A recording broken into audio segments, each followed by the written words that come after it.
Welcome back दोस्तों। आज हम देखने वाले anaemia.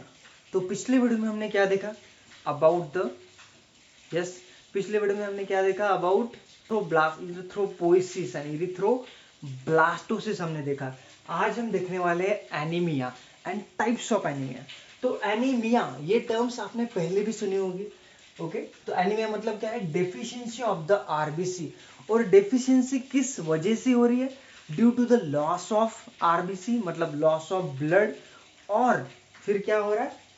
Slow production of the RBC, या फिर आरबीसी का प्रोडक्शन क्या हो गया? स्लो हो गया। अब इसके हैं टाइप्स। पहला टाइप्स है हीमोरेजिक एनीमिया या फिर ब्लड लॉस एनीमिया। नाम से ही पता लग रहा है कि यहां पर क्या हुआ है? Due to the blood loss. लेकिन ब्लड लॉस भी कौन सा हुआ है? क्रॉनिक ब्लड लॉस यहां पर हुआ है। तो क्रॉनिक ब्लड लॉस होने की वजह से यहां पर क्या हो गया? यस, हीमोरेजिक एनीमिया हो गया। अब भाई ब्लड अगर लॉस हो गया तो होगा क्या? कि हमारी बॉडी में डेफिशिएंसी ऑफ द आरबीसी होगा। तो हमारी बॉडी क्या करती है जब ऐसा क्रॉनिक लॉस होता है ना, तो 1 to 3 डेज में ही, ओके, 1 to 3 डेज में सारा का सारा जो प्लाज्मा है वो रिप्लेस कर देती है, वो फॉर्म हो जाता है हमारे बॉडी के अंदर। लेकिन जो आरबीसी है ना, इसे फॉर्मेशन के लिए क्या लगता है? टाइम लगता है। क्योंकि ब्लड लॉस तो क्या होगा? इमीडिएट होगा, रैपिडली होगा। लेकिन उतने ही रैपिडली हमारी बॉडी आरबीसी को फॉर्म नहीं कर सकती। ओके, तो इस वक्त हम क्या कहते हैं? तो यहां पर हमें क्या कहते हैं? होल ब्लड जो है वो दिया जाता है। किसको? पेशेंट को दिया जाता है होल ब्लड। ओके, तब जाकर क्या फॉर्म होता है? ओके, तब क्या होता है? ब्लड जब आप होल ब्लड देते हैं पेशेंट को, तब पेशेंट की जान बचती है। तो हमें वो नहीं देखना, हमें क्या देखना है? एनीमिया की भाई ब्लड लॉस हुआ, क्रॉनिक ब्लड लॉस हुआ, जिसकी वजह से बॉडी में क्या हुआ? आरबीसी की कमी हुई, और उसे हम क्या कहते हैं? एनीमिया। तो this type of anaemia cause due to chronic blood loss, due to the accident हो या due to the any reason या इंजुरी हो। ओके, तो उसकी वजह से अगर ये हुआ तो उसे हम कहते हैं क्रॉनिक हेमोरेजिक एनीमिया या हेमोरेजिक, ओके, एनीमिया। नेक्स्ट है हमारा अप्लास्टिक एनीमिया। अब ये अप्लास्टिक एनीमिया क्या है? तो aplastic anaemia related to the bone marrow, कि जब बोन मैरो का फंक्शन यहाँ पर क्या हो गया? लॉस हो गया। ओके, तब ये एनीमिया होता है। अब बोन मैरो ऐसा क्यों कर रहा है, या बोन मैरो का फंक्शन लॉस क्यों हो रहा है? ड्यू टू द, इसके रीजंस है। पहला रीजन है एक्सरे की वजह से ऐसा हो सकता है, कि भाई अगर हमारे बोन मैरो के ऊपर या ओके अगर एक्सरे का एक्सपोजर हुआ तो ये ऐसा होगा। दूसरी चीज, अगर इंडस्ट्रियल केमिकल्स हमारे बॉडी के अंदर गए तो भी ऐसा हो सकता है। तीसरी चीज, सेंसिटिव ड्रग्स की वजह से भी ऐसा हो सकता है। और चौथी चीज है हमारी, यस, न्यूक्लियर एक्सप्लोजर जहां पर होता है वहां पर आपको बोन मैरो का जो फंक्शन है वो लॉस हो सकता है। ओके, तो इसके रीजन बहुत सारे हैं। इसकी वजह से, केमिकल की वजह से हो सकता है, एक्सरे की वजह से हो सकता है, या न्यूक्लियर एक्सपोजर की वजह से ऐसा हो सकता है। और इसकी वजह से बोन मैरो का फंक्शन लॉस हो रहा है, तो बॉडी के अंदर आरबीसी क्या होगी? फॉर्म ही नहीं होगी। तो ये डिसऑर्डर है बोन मैरो के रिलेटेड। दूसरा है, ओके, दूसरा है आयरन डेफिशिएंसी एनीमिया। अब नाम से ही पता लग रहा है कि आयरन की डेफिशिएंसी, आयरन रिक्वायर है। आपको पता है कि RBC made up of, RBC के अंदर क्या है? क्या है? एच भी है, हीमोग्लोबिन है। हीमोग्लोबिन क्या है? प्रोटीन है, जिसके अंदर क्या है? आयरन है। तो हीमोग्लोबिन के लिए क्या लगता है? आयरन की रिक्वायरमेंट है। जब आयरन होगा तभी क्या फॉर्म होगा? हीमोग्लोबिन। ओके, अब यहाँ पर बॉडी के अंदर ऐसा कब होगा डेफिशिएंसी? कि भाई डाइटरी इंटेक जो है हमारा, उसी में क्या नहीं है? आयरन नहीं है। तो इसकी वजह से आयरन की हमारी बॉडी के अंदर क्या होगी? डेफिशिएंसी होगी, कम हो गया।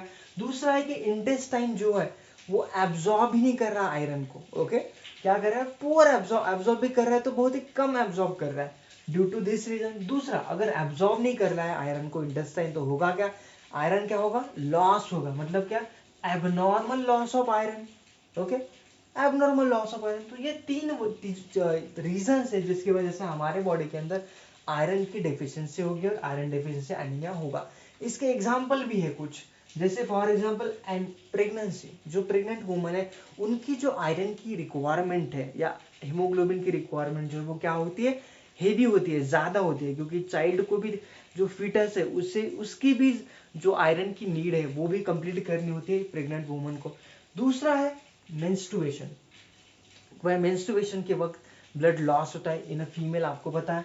ओके, तो वहां पर भी आयरन की डेफिशिएंसी होती है। दूसरा है हिमोरेज, आपको पता है कि ब्लड लॉस, अगर ब्लड लॉस हुआ तभी भी जो हमारे आरबीसी है, ओके, तो उसकी डेफिशिएंसी होगी। मतलब अगर बॉडी के अंदर ब्लड लॉस हो रहा है और आयरन ही नहीं है, समझ रहे हो, आयरन ही नहीं है, तो हमारी बॉडी क्या नहीं फॉर्म करेगी, आरबीसी फॉर्म नहीं करेगी। और दूसरा हिमोरेजिक जो एनीमिया है, इसके अंदर एक पॉइंट है कि जितने जल्दी, जैसे हमने कहा कि रैपिडली लॉस हो रहा है ब्लड का, उतने ही रैपिडली एचबी फॉर्मेशन नहीं होता है। समझ रहे हो कि बॉडी के अंदर ब्लड लॉस हुआ तो आरबीसी क्या है, बहुत सारे आरबीसी लॉस हो गए, तो उतनी जल्दी हमारी बॉडी नहीं बनाती है। लेकिन हमारी बॉडी उस वक्त क्या करती है, हीमोग्लोबिन तो बनाती है लेकिन कम बनाती है। और कम हीमोग्लोबिन तो बनाती है, इसकी वजह से क्या होता है, आरबीसी तो फॉर्म हो जाते हैं लेकिन उसके अंदर जो एचबी है ना वो कम फॉर्म होता है। इसकी वजह, इसे हम कहते हैं माइक्रोसाइटिक हाइपोक्रोमिक एनीमिया, यहाँ पर कॉज हो सकता है। माइक्रोसाइटिक मतलब आरबीसी की साइज छोटी और उसके अंदर हीमोग्लोबिन भी कम, that type of anaemia is called microcytic. Haemoglobin भी कम मतलब hypochromic, okay, that type of anaemia cause. Next है हमारा मेगैलोब्लास्टिक एनीमिया। और यहाँ पर उससे पहले हमें समझने कुछ टर्म्स। हाइपोक्रोमिक मतलब एचबी क्या हो गया, कम। दूसरा है माइक्रोसाइटिक, आरबीसी की साइज क्या हो गई, कम। That type of anaemia is called hypochromic microcytic anaemia. ऐसे जो टर्म्स है ना, दूसरा है एनीसाइटोसिस और तीसरा है पोकिलोसाइटोसिस। एनीसाइटोसिस मतलब क्या, इसका मतलब है कि आरबीसी की जो साइज है ना उसमें क्या हो गया, variation in the size of anaemia. और पोकिलोसाइटोसिस मतलब variation in what, shape of RBC, that is called poikilocytosis. ऐसे टर्म्स आपको कहाँ दिखेंगे पता है, जब आप अपनी ब्लड टेस्ट करोगे ना, सीबीसी टेस्ट, तो जब आपने सीबीसी टेस्ट करोगे तो उस टाइम पर आप अगर ब्लड टेस्ट करते हो सीबीसी टेस्ट, तो आपको जब रिपोर्ट आता है तो उसके नीचे आप देखना, आपको दिखेगा मार्फोलॉजी ऑफ आरबीसी। और मार्फोलॉजी ऑफ आरबीसी जब आप वहां पर देखोगे तो आपको उस पर ऐसे टर्म्स दिखेंगे, हाइपोक्रोमिक, माइक्रोसाइटिक, एनीसाइटोसिस, पोकिलोसाइटोसिस, ऐसे टर्म आपको उस ब्लड रिपोर्ट में दिखेंगे।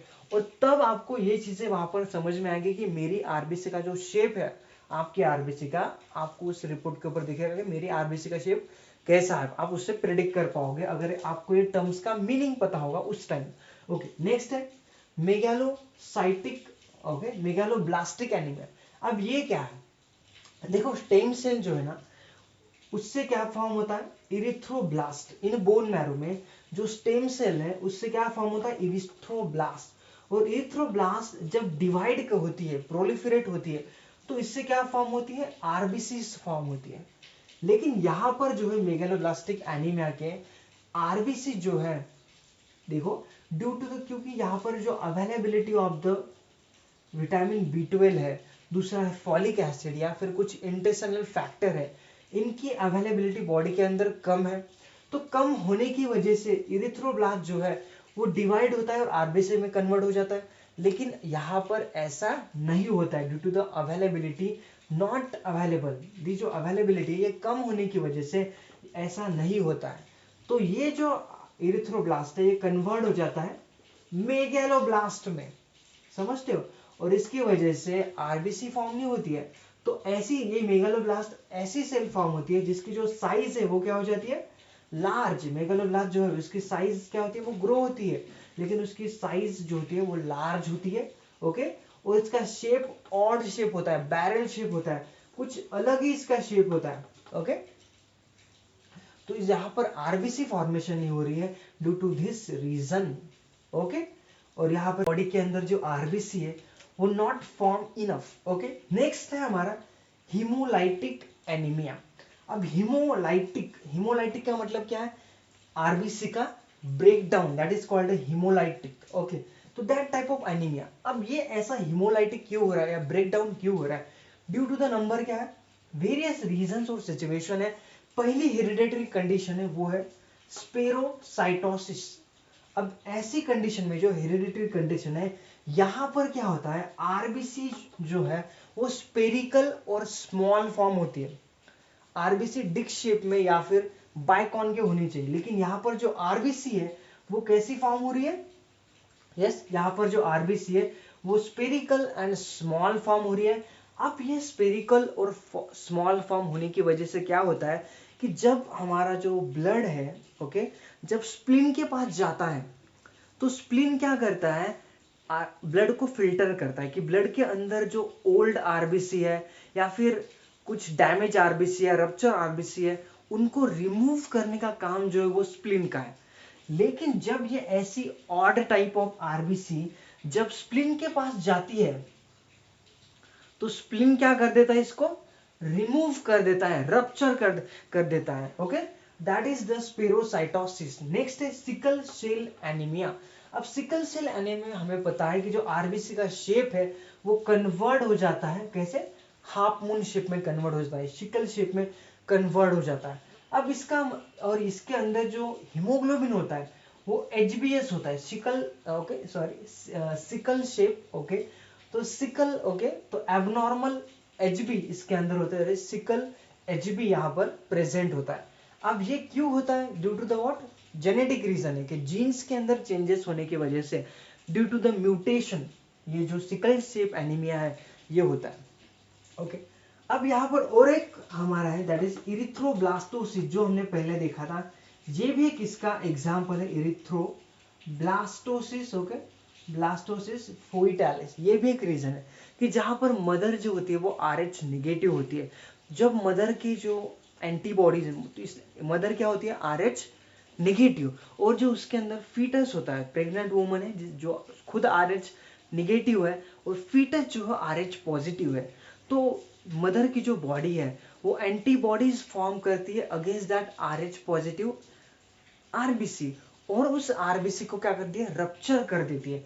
तो दैट टाइप ऑफ कंडीशन, और okay, that is the haemolytic anaemia. तो this is the types of what, anaemia. Okay, अब यहां पर आप देखो कहीं पर ब्लड लॉस हो रहा है, कहीं पर बोन मैरो का जो फंक्शन है वो लैक हो रहा है या फिर लॉस हो रहा है, कहीं पर आयरन की कमी है, तो कहीं पर जो है यस फॉलिक एसिड है, विटामिन की कमी है, जिसकी वजह से इरिथ्रोब्लास्ट जो है वो कन्वर्ट हो जा रहा है मेगालोब्लास्ट में। कहीं पर आरबीसी जो है due to the hereditary reason different shape में फॉर्म हो रही है। ओके, तो दैट इज ये है सारे के सारे टाइप्स ऑफ एनीमिया। नेक्स्ट हम देखने वाले हैं डिपेंडिंग ऑन द मार्फोलॉजी या फिर इटियोलॉजी के बेसिस पर टाइप्स ऑफ एनीमिया, जो आपको काम आएंगे जब आप ब्लड टेस्ट करोगे। तो आपको सबसे नीचे मार्फोलॉजी जो दिखेगी, मार्फोलॉजी ऑफ आरबीसी, तब आपको ये सारी जो आप नेक्स्ट हम टाइप देखेंगे वो आपको काम में आने वाला है। तो हम देखते हैं next type of anaemia. Okay, so now we discuss about our next topic, okay, that is what, classification of anemia, जो कि based on किसके बेसिस पर है, size of RBC and amount of HB.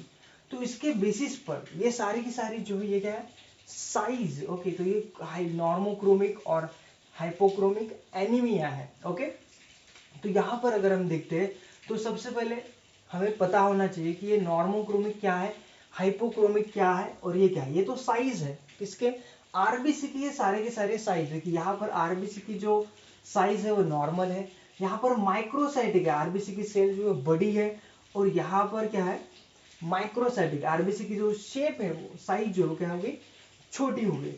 Normochromic, यहाँ पर जो HB है किसके अंदर, आरबीसी के अंदर जो एचबी है वो क्या है, नॉर्मल है। हाइपो मतलब क्या कि यहाँ पर एचबी जो है किसके अंदर, आरबीसी के अंदर, वो क्या है, कम है, यहाँ पर नॉर्मल है। ओके, तो this is the what, this is size and this is the types. तो यहाँ पर देखिए नॉर्मोसाइटिक, नॉर्मोक्रोमिक, ओके, ऐसा भी हो सकता है। अब यहाँ पर हमें बताया गया है कि ऐसा क्यों हो रहा है, समझ रहे, इसके रीजन है कि नॉर्मोसाइटिक क्यों है। अगर नॉर्मोसाइटिक है, नॉर्मोसाइटिक नॉर्मोक्रोमिक अगर है, तो इसका मतलब क्या है कि एक्यूट हिमोरेज हुआ है यहाँ पर, समझो कि ब्लड लॉस हुआ है लेकिन इतना नहीं, बस एक्यूट में हुआ है, okay, this can be replaceable, okay, ये ठीक हो सकता है। दूसरा है कि नॉर्मोसाइटिक हाइपोक्रोमिक, यहाँ पर आरबीसी के साइज तो सेम है लेकिन उसके अंदर जो क्या है, एचबी का अमाउंट क्या है, कम है, क्रोनिक हिमोरेज की यहाँ पर हिमोरेज ज्यादा हुआ है। दूसरा है, ऐसे आप कर सकते हो। दूसरा है माइक्रोसाइटिक नॉर्मोक्रोमिक, तो यहाँ पर अगर ऐसे कंडीशन अगर है, इसका मतलब ऑल द हिमोब्लास्टिक एनीमिया, यहाँ पर क्या है कि मेगैलोब्लास्टिक एनीमिया, कि यहाँ पर सेल की साइज बढ़ी हुई है, इसका मतलब क्या कि आरबीसी में वो कन्वर्ट ही नहीं हुए, समझ रहे हो। नॉर्मल एचबी है लेकिन उनकी जो साइज है वो बड़ी है, समझ रहे। दूसरा है, अगर आप लगाते हो ऐसा माइक्रोसाइटिक हाइपोक्रोमिक, अगर ये कंडीशन है तो इसका मतलब क्या है, लीवर डिसीज है वहां पर। दूसरा है, और साइज कैसी है, बड़ी है, और एचबी में कैसा, कम है। नॉर्मल भी हो सकता है, अगर नॉर्मल तो ये रीजन है, अगर कम है एचबी तो रीजन ये। दूसरा है माइक्रोसाइटिक नॉर्मोक्रोमिक, अगर माइक्रोसाइटिक नॉर्मोक्रोमिक है इसका मतलब क्या है, क्रोनिक इन्फेक्शन की वजह से ऐसा हुआ, वैसे क्रोनिक इन्फेक्शन है। दूसरा है कि माइक्रोसाइटिक हाइपोक्रोमिक, अगर ये कंडीशन है तो फिर क्या है, आयरन डेफिशिएंसी है, कि भाई उसकी साइज भी कम है और एचबी भी कम है। तो या थैलेस्मिया, थैलेस्मिया ये क्या है, एक जेनेटिक डिसऑर्डर से जिसमें एचबी जो होता है वो क्या होता है, कम होता है, किसके अंदर, आरबीसी के अंदर। तो अगर आप पैरामेडिकल के अगर स्टूडेंट हो ना, तो आपके लिए बहुत ज्यादा इंपॉर्टेंट है, क्योंकि ये जो है, आप अगर ब्लड टेस्ट अगर कभी करते हो, ब्लड टेस्ट जिसका नाम मैं आपको बताता हूँ ब्लड टेस्ट का, इससे हम बोलते हैं सीबीसी, कंप्लीट ब्लड काउंट। अगर ये ब्लड टेस्ट अगर आप करते हो तो ब्लड का जो रिपोर्ट आता है ना, इसके सबसे नीचे यहाँ पर आपको दिखेगा मार्फोलॉजी ऑफ आरबीसी करके, यहाँ पर आपको दिखेगा, और यहाँ पर लिखा हुआ होता है माइक्रो नॉर्मोसाइटिक नॉर्मोक्रोमिक या माइक्रोसाइटिक नॉर्मोक्रोमिक। तब आपको समझ में आना चाहिए कि आपके आरबीसी या आपके आरबीसी का शेप क्या है और क्या नहीं, तब आपको समझ में आता है। अगर ये कंडीशन है कि आपको लिवर डिसीज हो सकता है, माइक्रोसाइटिक हाइपोक्रोमिक, समझ रहे हो, तो वो टर्म्स आपको तब समझ में आएगी जब आप ब्लड टेस्ट करोगे। तो ये आपको प्रैक्टिकली इंपॉर्टेंट है, और आप उस ब्लड टेस्ट की जो मार्फोलॉजी है अपने आरबीसी की, आप खुद भी समझ सकते हो। तो this is all about the classification of anaemia. Next हम देखने वाले हैं, तो यहाँ पर एक्चुअली ये जो चैप्टर है हमारा सेल एंड ब्लड जो है, ये चैप्टर यहाँ पर हमारा एंड होता है। नेक्स्ट जो वीडियो आएगा वो आएगा मे बी फूड साइंस हम डालेंगे या फिर पब्लिक न्यूट्रिशन का। तो हमारे यहाँ पर फिजियोलॉजी के 2 chapter over, okay, so this I hope this video is helpful for you. Thank you.